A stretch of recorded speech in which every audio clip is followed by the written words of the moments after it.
ఈరోజు Congress party senior నాయకుడు రాజశేఖర రెడ్డి గారి వైఎస్ రాజశేఖర రెడ్డి గారి ముఖ్య అనుచరుడు ఇవాళ నిరుద్యోగుల కోసం ఇవాళ ఆమరణ నిరాక్ష చేపడుతున్నాడు. ఇప్పటికి 7 రోజులు పూర్తయినా ఈ రాష్ట్ర ప్రభుత్వంలో రేవంత్ రెడ్డి గారి ప్రభుత్వంలో కనీసం చీమగొట్టినట్టు కూడా లేదు, కనీసం చలనం లేదనే విషయాన్ని ఇవాళ రాష్ట్రంలోని ప్రజలందరూ కూడా ఇవాళ అర్థం చేసుకుంటూ ఉన్నారు. ఎన్నికల ముందు మీరు ఏం మాట్లాడారు?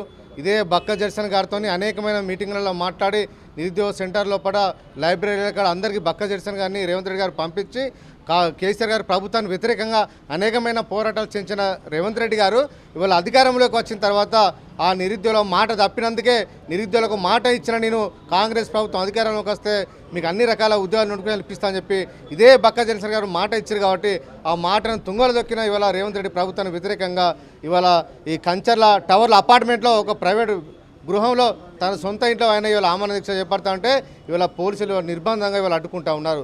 ప్రజాస్వామ్యాన్ని ఇవాళ కూని చేస్తూ ఉన్నారు.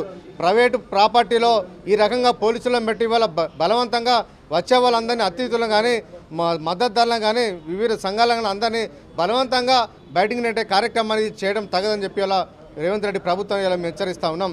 ఎన్నికల ముందు ప్రజాస్వామ్యబద్ధంగా వ్యవహరిస్తాం, ఎవరు ఎక్కడైనా పోవచ్చు, రావచ్చు, మాట్లాడచ్చు, స్వేచ్ఛాయుతంగా మాట్లాడచ్చు అని చెప్పిన రేవంత్ రెడ్డి గారు ఇవాళ అధికారం రాగానే ఇవాళ ప్రైవేటు ప్రాపర్టీలు కూడా పోలీసు పహారాల మధ్య ఇవాళ కాపలా కాస్తూ ఇవాళ ఉద్యమాన్ని అణచివేయాలనే ప్రయత్నాన్ని సరైన పద్ధతి కాదని చెప్పి ఇవాళ ఈ ప్రభుత్వాన్ని హెచ్చరిస్తూ ఉన్నాం.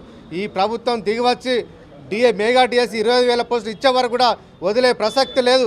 ఇవాళ ప్రభుత్వం వచ్చి 6 నెలలు దాటినా కూడా మీరు ఇచ్చింది 5,000 డిఎస్సి పోస్టులు మాత్రమే. ఆ మిగతా 5,000 కేసీఆర్ గారు ముఖ్యమంత్రి ఉన్నప్పుడు ఇచ్చిన 5,000 పోస్టు మీరు 5,000 పోస్టు ఇచ్చారు తప్ప అదనంగా మాత్రం మీరు ఇవాళ పోస్టు ఇవ్వలేదు. కాబట్టి ఖచ్చితంగా మెగా డిఎస్సి ఇచ్చేవారు కూడా వదిలే ప్రసక్తి లేదు. గ్రూప్ 2లో పోస్టులు పెంచాలి, గ్రూప్ 3లో పోస్టులు పెంచాలి. అదేవిధంగా మీరైతే హామీ ఇచ్చారో 2 లక్షల ప్రభుత్వ ఉద్యోగాలకు బిస్వాల్ కమిటీ సూచన మేరకు భర్తీ చేస్తామని చెప్పి మీరు నిరుద్యోగులకు మాట ఇచ్చారు. ఆ ఉద్యోగ నోటిఫికేషన్ భర్తీ చేసేవారు కూడా బీఆర్ఎస్ విద్యార్థి విభాగం ఈ రాష్ట్రంలో నిరుద్యోగుల పక్షాన ఉంటుంది, పోరాటం చేస్తామని చెప్పి రేవంత్ రెడ్డి ప్రభుత్వాన్ని హెచ్చరిస్తూ ఉన్నాం. జై తెలంగాణ, జై కేసీఆర్.